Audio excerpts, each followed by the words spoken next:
Praise the Lord. मैं शिवशंकर तिवारी आज आपको बाइबल से उन 4 मनुष्यों के बारे में बताऊंगा जो आज भी जीवित हैं। शायद आप सरप्राइज होंगे, लेकिन ये सत्य है। इसके लिए हम देखेंगे इब्रानियों की किताब, उसका 11वां अध्याय और उसकी 5वीं आयत। यहाँ पर इस प्रकार से लिखा है, विश्वास ही से हनोक उठा लिया गया कि मृत्यु को न देखे, और उसका पता नहीं मिला क्योंकि परमेश्वर ने उसे उठा लिया था। और उसके उठाए जाने से पहले उसकी यह गवाही दी गई थी कि उसने परमेश्वर को प्रसन्न किया है। जी हाँ, पहला वो इंसान कौन था? हनोक। और वो क्यों उठा लिया गया परमेश्वर के साथ, पता है आपको? बाइबल में लिखा है वो 365 वर्ष तक परमेश्वर के साथ साथ चलता रहा, और एक दिन अचानक वो लोप हो गया।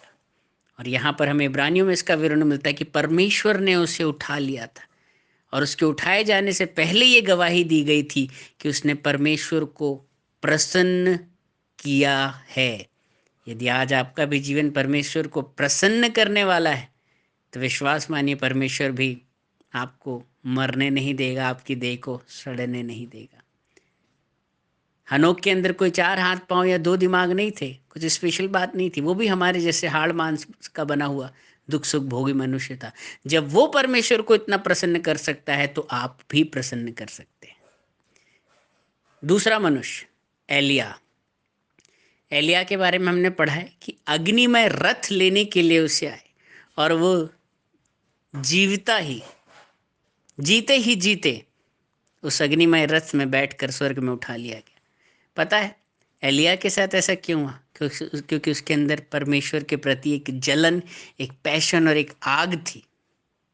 जैसा कि हम देखते हैं, उसने बाल के भविष्यद्वक्ताओं का कैसा नाश किया था।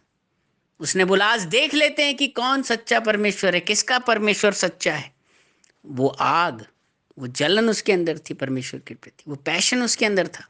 इसलिए परमेश्वर ने उसकी भी देह को सड़ने नहीं दिया। यदि ये पैशन आज आपके अंदर भी है, तो परमेश्वर आपको भी मरने या आपकी देह को सड़ने नहीं देगा। तीसरा, यूहन्ना। आपको पता है यूहन्ना की विशेषता क्या है? वो परमेश्वर से प्रेम करता था। बार बार बाइबल में लिखा है कि वो परमेश्वर से प्रेम करता था। और बाइबल में ये भी लिखा है कि यीशु मसीह भी उससे प्रेम करता था। बाइबल में ऐसा लिखा है ना, यीशु मसीह जिस चेले से प्रेम करता था, वो चेला कौन था पता है आपको? यूहन्ना। वो उसकी छाती से टिक कर वचनों को सुनता था। उसको परमेश्वर से प्यार था, एक इंटीमेट, एक गाढ़ा प्रेम उसके अंदर था। इसीलिए जब पतरस पूछता है कि हे प्रभु, यूहन्ना का क्या होगा, तो प्रभु यीशु मसीह कहते हैं, तुझे इससे क्या, यदि मैं ये चाहूं कि वो मेरे आने तक जीवित रहेगा। पतमुस टापू के बाद विवरण नहीं मिलता कि यूहन्ना का क्या हुआ। मैं विश्वास करता हूं कि वो आज भी जीवित है। चौथा मनुष्य कौन था आपको पता है? मनुष्य का पुत्र, वो प्रभु यीशु मसीह, जो मनुष्य के रूप में इस पृथ्वी में आया, और वो मनुष्य जो कि स्वयं परमेश्वर बन चुका है, वो आज भी जीवित है। और पता है प्रभु यीशु मसीह क्यों नहीं मरा? क्यों उसकी देह को सड़ने नहीं दिया गया? क्यों वो मुर्दों में से तीसरे दिन जी उठा? क्योंकि उसने परमेश्वर की आज्ञा का पालन किया। उसने अपनी एक एक सांस परमेश्वर की आज्ञाकारिता में लगा दी।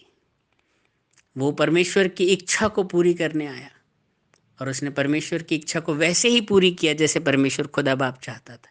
इसलिए परमेश्वर ने उसकी भी देह को सड़ने नहीं दिया। प्रभु यीशु मसीह कहते हैं, मार्ग, सत्य और जीवन मैं ही हूं, और जो मुझ पर विश्वास करता है वो कभी ना मरेगा। यदि आज आपके जीवन में परमेश्वर को खुश करने वाला जीवन है, दूसरी बात परमेश्वर के प्रति जलन है, तीसरी बात यूहन्ना के जैसे प्रेम है, और चौथी बात यीशु मसीह के जैसे आज्ञाकारिता है, तो ये 4 बातें आपकी भी देह को सड़ने नहीं देंगी। परमेश्वर आपको मरने नहीं देगा, लेकिन आप भी जीते जी परमेश्वर के साथ, परमेश्वर के घर में उठा लिए जाएंगे। प्रभु यीशु मसीह इन वचनों के द्वारा आपको आशीषित करे। अगर आपकी कोई गवाही या प्रार्थना निवेदन है, आप हमें 6395893171 पे व्हाट्सएप कर सकते हैं। Praise the Lord.